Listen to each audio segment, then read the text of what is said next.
बिस्मिल्लाहिर्रहमानिर्रहीम। थाना टांडा के गांव हसन ढेंडा के रहायशी मोहम्मद शरीफ वल्द अल्लादिता अपने ऊपर होने वाली झूठी और बेबुनियाद FIR की तफसील बताते हुए प्रेस क्लब कोटला में कहा कि मेरा बेटा इटली पलट अरफान वल्द मोहम्मद शरीफ अपने घर आ रहा था कि रास्ता में थड़ा दिए हुए मुबैना मुल्जिमान मियां खान वल्द लाल खान, मोहम्मद अशरफ वल्द मियां खान, जुबैर वल्द विलायत खान, शमरेज खान वल्द अनायत खान, रजावन वल्द अनायत खान, अहसानुल्लाह वल्द फयाज अहमद, मरहूम नासिर वल्द विलायत खान, फैसल वल्द विलायत खान ने मेरे बेटे पर हमला कर दिया, जिस पर गली में शोर सुनकर मैं और मेरी बीवी सामने आए तो हम पर भी सीधी फायरिंग और ईंटों से हमला किया गया।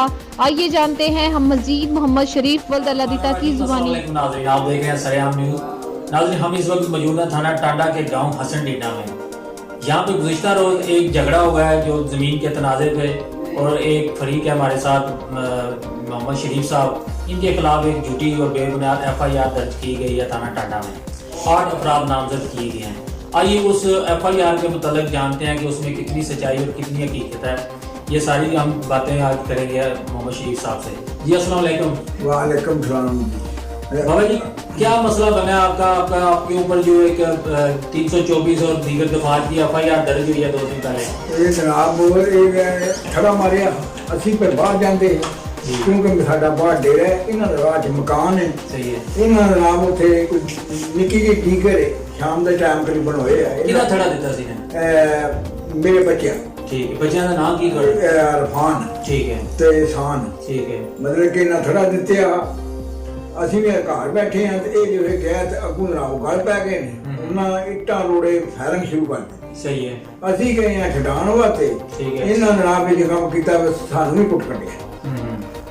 ਤੁਸੀਂ ਕਿੰਨੇ ਬੰਦੇ ਸੀ? ਅੱਜ ਮੈਂ ਤੇ ਮੇਰੀ ਬੀਬੀ ਸੀ, ਅਸੀਂ ਦੋਵੇਂ ਪੈ ਜਾਂਦੇ ਛਡਾਣੇ ਵਾਸਤੇ। ਠੀਕ ਹੈ। ਇਹਨਾਂ ਨੇ ਆਪ ਜੇ ਇੱਟ ਮਾਰੀ ਤੇ ਉਹਦੇ ਲੱਤ ਤੇ ਲੱਗ ਗਈ। ਇਹ ਥੜਾ ਕਿੰਨੇ ਕਿੰਨੇ ਦਿੱਤੇ ਸੀ? ਥੜਾ ਦਿੱਤੇ ਆ ਜੀ ਇੱਕ ਮੀਆਂ ਦਾ ਘਰ ਹੈ ਰਾਹ ਵਿੱਚ। ਸਹੀ ਹੈ। ਮੀਆਂ ਅਰਸ਼ਦ। ਠੀਕ ਹੈ। ਉਦੋਂ ਨਾਮ ਨੈਤ ਤੇ ਆਪਣਾ ਖਾਨ। ਸਹੀ ਹੈ। ਉਦੋਂ ਨਾਮ ਇਹਨਾਂ ਨੇ ਮਤਲਬ ਕਿ ਉਦੋਂ ਮੈਰਿਓ ਉਹ ਇਹਨਾਂ ਦਾ ਜਿਹੜਾ ਖਾਨ ਹੈ ਵਲੈਤ ਤੇ ਉਹਦਾ ਮੁੰਡਾ ਇੱਕ ਬੈਦਾ। ਸਹੀ ਹੈ। ਹਾਂਜੀ, ਉਹ 3 ਮੁੰਡੇ 4 ਹੋਰ ਨੇ ਮੁੰਡੇ ਨਾਲ। ਠੀਕ ਹੈ। ਇਹ ਜਨਾਬ ਤੇ ਉਹਨਾਂ ਕੋਲ ਕੀ ਸੀ? ਉਹਨਾਂ ਕੋਲ ਜਨਾਬ ਅਸਲਾ ਉਹਨਾਂ ਫਾਇਰਿੰਗ ਵੀ ਸ਼ੁਰੂ ਕਰ ਦਿੱਤੀ। ਸਹੀ ਹੈ। ਉਹਨਾਂ ਨਾਲ ਪਰਤ ਕੇ ਤੇ ਮਨ ਫਾਈਟ ਬਾਹਰ ਕਰਕੇ। ਸਹੀ ਹੈ। ਤੇ ਜਨਾਬ ਸਾਡੇ ਤੇ ਬੱਚਾ ਭਾਈ ਇਹਨਾਂ ਨਾਲ ਤੁਹਾਡਾ ਤਨਾਜ਼ਾ ਕੀ ਹੈ? ਤਨਾਜ਼ਾ ਸਾਡੀ ਜ਼ਮੀਨ ਦਾ। ਜ਼ਮੀਨ ਦਾ 19 ਕਨਾਲ 13 ਮਰਲੇ ਜ਼ਮੀਨ ਹੈ। ਸਹੀ ਹੈ। ਉਹ ਮਤਲਬ ਕਿ ਸਾਨੂੰ ਖੁੰਝਾ ਜੀ ਸਾਡੇ ਹੱਕ 'ਚ ਫੈਸਲਾ ਹੋ ਗਿਆ, ਗਹਿਣੇ ਹੀ ਤੇ ਗਹਿਣਾ ਸਾ ਛਡਾ ਲਿਆ। ਠੀਕ ਹੋ ਗਿਆ। ਉਹਦੀ ਡਿਗਰੀ ਵੀ ਸਾਡੇ ਕੋਲ ਮੌਜੂਦ ਹੈ। ਸਹੀ ਹੈ। ਇੰਤਕਾਲ 864 ਜਿਹੜਾ ਇਹ ਸਾਡਾ ਮਨਜ਼ੂਰ ਹੋਇਆ ਸਾਡੇ ਕੋਲ ਮੌਜੂਦ ਹੈ। ਠੀਕ ਹੈ। ਦਖਲ ਵੀ ਜਾਰੀ ਮੌਜੂਦ ਹੈ, ਰੋਜ਼ਨਾਮਾ ਮੌਜੂਦ ਹੈ।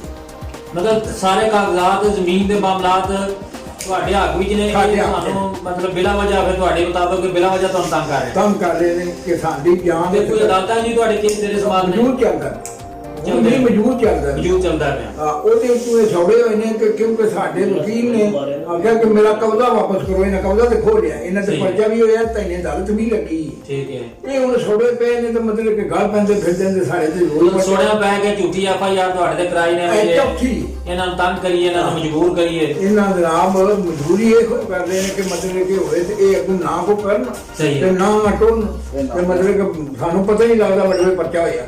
ਇਸ ਤੋਂ ਪਹਿਲੇ ਆ ਜਿਹੜੀ FIR ਹੋਣ ਹੋਈ ਹੈ, ਇਸ ਤੋਂ ਪਹਿਲੇ ਕਿਤਨੀ FIR ਤੁਹਾਡੇ? ਇਹਦੇ ਦੀ ਪਹਿਲਾਂ ਜਨਾਬ 3 ਹੋਈ। 3 ਹੈ। ਇਹ ਚੌਥੀ ਹੋ। 2-2.5 ਮਹੀਨਿਆਂ ਚ 4 FIR ਹੋ।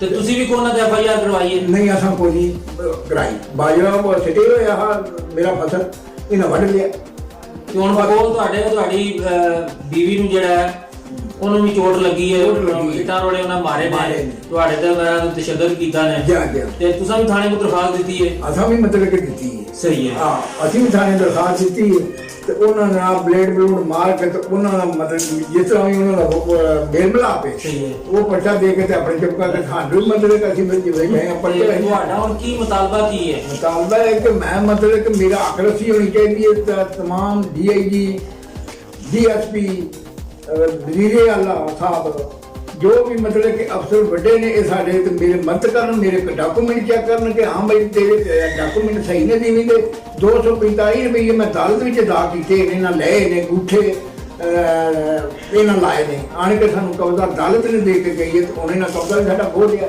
ਇਹ ਚੱਲਦਾ ਪਿਆ ਕਿ ਇਸ ਵੀ ਇੰਤਜ਼ਾਰ ਨਹੀਂ ਕਰਦੇ ਜ਼ਿਆਦਾ ਮੇਰਾ ਤੇ ਰਕਬਾ ਖੋਇਆ ਮੈਂ ਤੇ ਰਕਬੇ ਵਾਚਿਆ ਜੋ ਰਕਬੇ ਵਾਲੇ ਜਾਣਾ ਤੇ ਇਹ ਜਨਾਬ ਗੱਲ ਪੈ ਜਾਂਦੇ ਹੁਣ ਸਹੀ ਅਦਾਲਤ ਵੀ ਲੱਗੀ ਹੈ ਮੀਆਂ ਤੇ ਅਰਸ਼ਦ ਤੇ ਬੂਟੇ ਤੇ ਉਹਦੇ 2 ਮੁੰਡੇ ਨੇ ਉਹਨਾਂ ਤੇ 5 ਬੰਨਿਆਂ ਤੇ ਅਦਾਲਤ ਲੱਗੀ ਹੈ ਤੇ ਜਨਾਬ ਫੇਰ ਨਹੀਂ ਟਾਲਦੇ। ਅਸੀਂ ਉੱਧਰ ਗਏ ਆ ਤੇ ਮਤਲਬ ਕਿ ਇਹ ਬੱਚੇ ਦੇ ਗੱਲ ਪੈ ਗਏ ਕਿਉਂਕਿ ਮੇਰਾ ਬਾਹਰ ਡੇਰਾ ਵੀ ਹੈ ਮੈਂ ਡੇਰੇ ਤੇ ਜਾਣਾ ਰਾਹ ਇਹ ਗੁੱਠੜਾ ਮਾਰਿਆ ਹੈ ਇਹਨਾਂ ਫੈਰਨ ਵੀ ਕੀਤੀ ਤੂੰ ਟੁੱਟਾ ਵੀ ਸਾਡੇ ਛੱਤ ਬੈਗ ਮਾਰ ਤੇ ਉਹ ਨਾਮ ਮੇਰੀ ਦੀਵੀ ਦੇ ਲੱਗ ਗਈ ਹੈ ਅੱਡੀ ਤੇ ਪੈਰ ਦੀ ਤੇ ਮੈਂ ਤੇ ਪਿਛਾ ਉਹਨੂੰ ਖਿੱਚ ਲਾ ਸੀ ਪਿਛਾ ਹੋ ਗਏ ਆ ਮੁੰਡੇ ਵੀ ਪਰਾਂ ਟੁੱਟ ਗਏ ਨੇ ਕਿਉਂਕਿ ਮੇਰਾ ਕੋਲ ਨਾਲ ਤਾਂ ਬੰਦਾ ਨਹੀਂ ਇਹ ਨੇ ਕੋਈ ਢੇਰ ਸਾਰੀ ਮਾਂ ਤੇ ਨਾਮ ਕਰਦਾ ਇਹਦੀ ਦੀਵੀ ਦਾ ਤਲਾਗਾ ਇਹਨਾਂ ਸਾਰਿਆਂ ਨਾਲ ਇਹ ਸਾਨੂੰ ਜਾਣ ਨਹੀਂ ਛੱਡਦੇ ਇਸ ਕਰਕੇ ਅਸੀਂ ਇਹਨਾਂ ਅਫਸਰਾਂ ਜ਼ਬਾਨਾਂ ਦੇ ਤਰਲਾ ਕਰਨੇ ਆ ਕਿ ਸਾਡੀ ਕਿਸੇ ਨੇ ਝਾਕ ਰਸੀ ਸਾਡੇ ਕੋਲ ਸਬੂਤ ਨਹੀਂ ਦਿੰਦੇ ਆ ਅਸੀਂ ਸਭ ਕੁਝ ਦਿੰਦੇ ਆ ਲੇਕਿਨ ਸਾਡੀ ਇਹ ਛੱਡਦੇ ਨਹੀਂ ਆ ਜਦੋਂ ਕਾਗਜ਼ ਸਾਡੇ ਡਾਕੂਮੈਂਟ ਮੌਜੂਦ ਨੇ ਤੇ ਜਨਾਬ ਦੇ ਕਿਸੇ ਪੱਲੇ ਸਾਡੀ ਪੇਸ਼ ਨਹੀਂ ਪੈ ਜਾਣ ਦਿੰਦੇ ਤੇ ਅਸੀਂ ਤੇ ਰਿਕੁਐਸਟ ਕਰਾਂਗੇ ਤਮਾਮ ਅਫਸਰਾਂ ਦੇ ਕਿ ਤੁਹਾਡੀ ਮਿਹਰਬਾਨੀ ਹੈ ਸਾਡੀ ਹੱਕ ਰਸੀ ਕਰੋ। ਅਸੀਂ ਆਪਣੀ ਹੱਕ ਰਸੀ ਮੰਗਦੇ ਆ ਨਾ ਅਸੀਂ ਕੋਈ ਨਜਾਇਜ਼ ਕਰਨੇ ਆ ਨਾ ਸਾਡੇ ਕੋਲ ਡਾਕੂਮੈਂਟ ਲੈਣ ਸਹੀ ਸਾਡੀ ਤੇ ਰਿਕੁਐਸਟ ਹੈ ਅਫਸਰਾਂ ਨੂੰ ਜੀ ਠੀਕ ਹੈ। ਨਾਜ਼ਰੀਨ ਤੁਸੀਂ ਇਹ ਗੱਲ ਸਾਰੀ ਜਿਹੜੇ ਹਸਨ ਢੀਂਡਾ ਦੇ ਬਜ਼ੁਰਗ ਨੇ ਮੁਹੰਮਦ ਸ਼ਰੀਫ ਸਾਹਿਬ ਇਹਨਾਂ ਦੀ ਜ਼ਬਾਨੀ ਸਾਰੀ ਸਟੋਰੀ ਸੁਣ ਲਈ ਹੈ। ਇਹਨਾਂ ਦਾ ਕਹਿਣਾ ਹੈ ਕਿ ਸਾਡੇ ਤੇ ਝੂਠੀ ਇਸ ਤੋਂ ਪਹਿਲੇ ਵੀ 3 ਜਿਹੜੀਆਂ FIR ਦਿੱਤੀਆਂ ਗਈਆਂ ਦੋਨਾਂ ਜੋ ਇਹ ਬੇਗੁਨਾਹ ਹੋਏ ਨੇ ਔਰ ਬਰੀ ਹੋਏ ਨੇ ਔਰ ਅਦਾਲਤਾਂ 'ਚ ਇਹਨਾਂ ਦੇ ਜ਼ਮੀਨ ਦੇ ਤਨਾਜ਼ੇ ਦੇ ਮੁਤਲਕਾ ਜਿਹੜੇ ਨੇ ਕੇਸ ਜ਼ੇਰੇ ਸਮਾਅਤ ਚੱਲ ਰਹੇ ਨੇ। ਉਹਨਾਂ ਦੇ ਤਕਰੀਬਨ 2-3 ਕੇਸਾਂ ਵਿੱਚ ਇਹਨਾਂ ਦੇ ਹੱਕ 'ਚ ਫੈਸਲਾ ਹੋ ਚੁੱਕਿਆ। ਅਦਾਲਤ ਇਹਨਾਂ ਨੂੰ ਇਹਨਾਂ ਦੀ ਜ਼ਮੀਨ ਦਾ ਜਿਹੜਾ ਕਬਜ਼ਾ ਵੀ ਦੇ ਚੁੱਕੀ ਹੈ ਲੇਕਿਨ ਉਹਨਾਂ ਜ਼ਬਰਦਸਤੀ ਕਬਜ਼ਾ ਵਾਪਸ ਲਿਆ ਤੇ ਸਰਾਸਰ ਜ਼ਿਆਦਤੀ ਕਰ ਰਹੀ ਮੁਖਾਲਫ ਰੀ ਤੇ ਹਕੂਮਤ ਨੂੰ ਵਜ਼ੀਰ ਆਜ਼ਮ ਪਾਕਿਸਤਾਨ ਨੂੰ ਵਜ਼ੀਰ ਆਲਾ ਪੰਜਾਬ ਨੂੰ IG DIG ਨੂੰ ਇਸ ਮਸਲੇ ਦਾ ਪਰਸਨਲੀ ਨੋਟਿਸ ਲੈ ਕੇ ਇਸ ਮਸਲੇ ਨੂੰ ਹੱਲ ਕਰਾਉਣਾ ਚਾਹੀਦਾ ਕਿ ਮਜ਼ੀਦ ਕੋਈ ਜਾਨੀ ਨੁਕਸਾਨ ਨਾ ਹੋਵੇ। ਬਹੁਤ ਸ਼ੁਕਰੀਆ।